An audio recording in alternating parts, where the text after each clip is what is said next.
Oke, kita coba betulkan untuk pegangannya. Pegangan kalau kita di teknik DNA kita ada tiga jenis teknik. Teknik 1, teknik 2 dengan teknik 3. Semua beda di kaki dengan beda di pegangan tangan. Nah, contoh misal kalau pegangan teknik 1, bagian ujung jari, bagian dasar ujung ini ada di ini, di sini, ya kan? Jepit 3 kuat. Baru tangan kiri kita masukkan di arores. Di arores.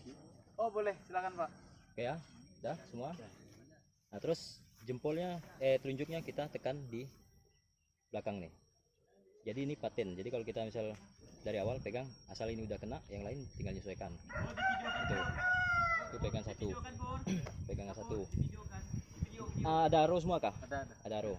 Tony. Ya. Terus cara penembakan, misalnya ini kan tanta serata dengan lurus ke arah target, kaki kirinya ke arah samping. Jadi kita serong kanan. Jadi masukannya bisa kita ini pegang gini, pegang dua ini ujung apa? Nok, ini namanya nok kan? Udah tahu semua belum? Bagian-bagian dari arrow. Nok, ini sub, ini finish, ini poin. Ya, kita pegang bagian ini. Di nok ini ada bulu indek, ini namanya tengah bulu indek yang ke samping, itu harus keluar, jadi bukan ke dalam ya, itu harus keluar. Oke, semua udah tahu. Kita masukkan. Cara penembakan teknik 1 itu pertama kita pas shooting. Biasa kalau di nasional itu biasa mamluk, teknik mamluk yang sering dipakai. Jadi pas shooting dia tarik, lepaskan langsung, tarik, dorong, lepaskan, tarik, dorong, lepaskan. Coba ya lagi ya, masukkan, arahkan ke target, jadi bukan ke atas, ke depan, tarik sampai ke mata, lepaskan sampai ke dekat mata. Kenapa kita ke dekat mata? Dari pakai kacamata kan ya. Kalau ke dekat mata itu untuk penembakan jarak dekat. Kalau untuk dekat mata itu penembakan jarak dekat. Semakin jauh target itu semakin turun. Semakin jauh target semakin turun. Kalau kita biasa di sini kita bagi untuk di mata itu target 20, 30, sedangkan 40 di tulang pipi, 50 udah ke bawah. 50 tuh ini dia. Pas di serata mulut. 40 masih di apa? Tulang pipi, 20 di mata. Itu dulu. Ini kita langsung yang penting-penting aja. Bagian penting. Oke ya. Teknik 1 selesai. Teknik 2 itu narik, masih sama posisinya. Masih sama pegangan tangannya. Kunci kan? Kunci, tarik. Kita bidik. Bidiknya udah ada yang tahu bidik? Belum. Cara bidik. Jadi mata kita lihat searah dari mata ini kan, dia kan karena dia di mata, lihat ke bagian ini, tangan ini. Jadi arah arrownya kemana, itulah langsung ke target, ke arah target. Mata ini target.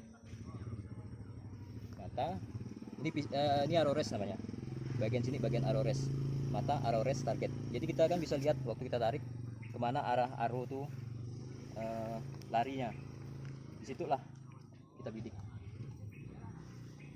Itu yang di mata. Kalau kita turunkan ya itu bisa naik ya. Dia harus di mata. Ini posisi saya ngambil di sini ya, lebih mudahnya. Ini lah ya. Nah, tarik, ini diangkat, tangan di depan muka, tarik. Nah, tempelkan. Jadi bulu atas bawah ini nempel. Jadi bulu atas nempel di alis, bulu bawah di tulang pipi. Baru mata kita lihat, mata kanan yang lihat, bukan mata kiri. Mata kanan lihat ke arrowres, terus lihat target. Oke, kita coba ya. Kita coba dulu. Tarik. Ini jangan sampai arrow kita turun ke bagian ini. Jadi pastikan dia selalu di kulit. Maka inilah fungsi kulit untuk menahan ya. Untuk menahan supaya handle-nya tidak rusak, kita kasih kulit dan mulus dia, lewatnya mulus. maka ada kulit di sini.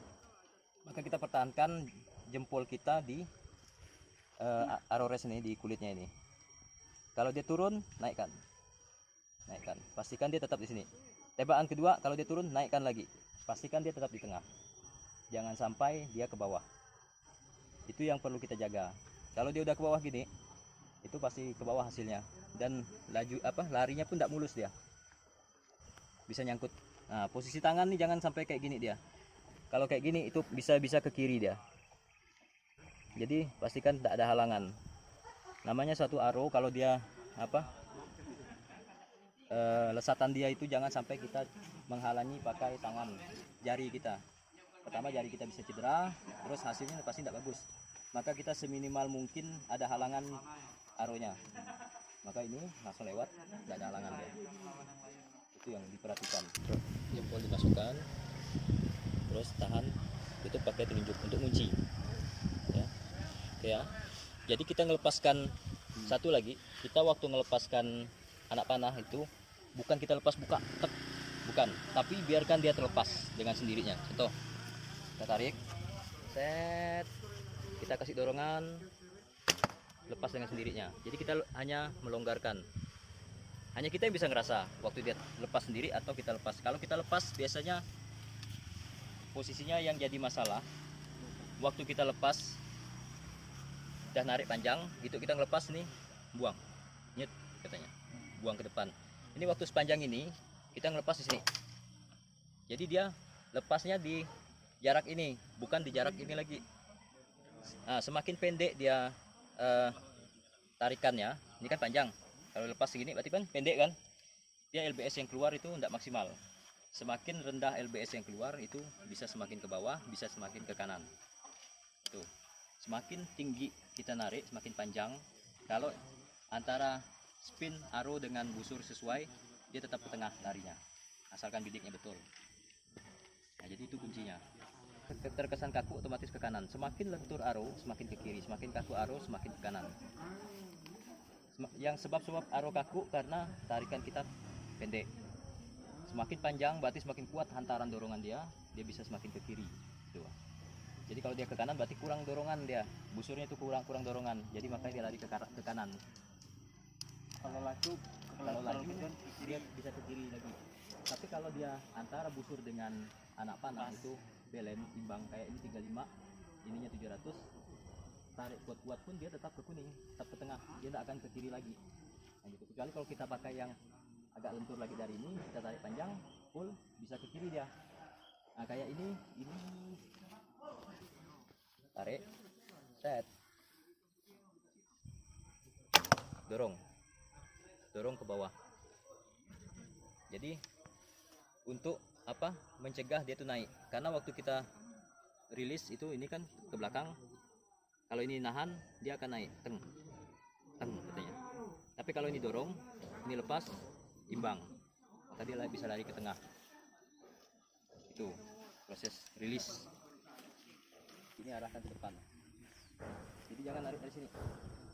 Nah, jangan gitu, tapi naikkan ke atas, tarik, lepas gitu sampai lepas. Sudah. ini benar ya? Mudah kita belajar, mempermudah kita belajar. Jadi kalau kita tidak punya teknik kan gimana cara mana, belum tahu sama sekali kan. Nah, teknik inilah kita pakai. Tapi nanti selang waktu berapa lama pasti kita nanti dapatkan teknik sendiri gitu kan. Wih, aku enak gini misalnya, silakan. Tapi yang dasar, yang penting itu dorong dengan lepas pelan tuh, longgarkan, itu yang penting. Jadi jangan kita melepas, biarkan longgar. Dari dorongan inilah nanti dia tuh kuat narik, baru terlepas sendiri, teng katanya. Yang apa saya sampai luka gitu baru. Ini karena kita tidak pakai ini, tapi pakai ini, pakai bagian ini. Jadi ini ke bawah, posisi ini. Karena kita nahan, dia lewat, jadi kan cepat lewat, kena. Makanya tadi ada katrah namanya. Waktu kita tarik, gitu kita lepas, katrah. Katrah ini untuk meringankan beban busur, karena busur ini waktu dilepas dia punya power kan. Tidak ada tangan kita ini mampu nahan, pasti goyang. Hasil sana pun pasti goyang gitu, Pak. Jadi kita katrah ke depan untuk ngikut apa dorongan busur ini. Jadi kita jangan ngelawan busur. Dilepas, kita ngikut, larilah dia ke depan. Karena dorongan tangan kita tadi. Itu lepas, lari ke depan. Jadi ini mempermudah. Kalau kita tahan, dia bisa ke kiri, bisa juga ke kanan. Karena tidak ada kita mampu nahan ini busurnya nih. Hasilnya pun nanti tidak maksimal di sananya gitu, Pak. Tidak maksimal. Kita udah bidik bagus kan, udah bagus gitu kita lepas. Kena hantaman dia karena kita apa? Nahannya kuat.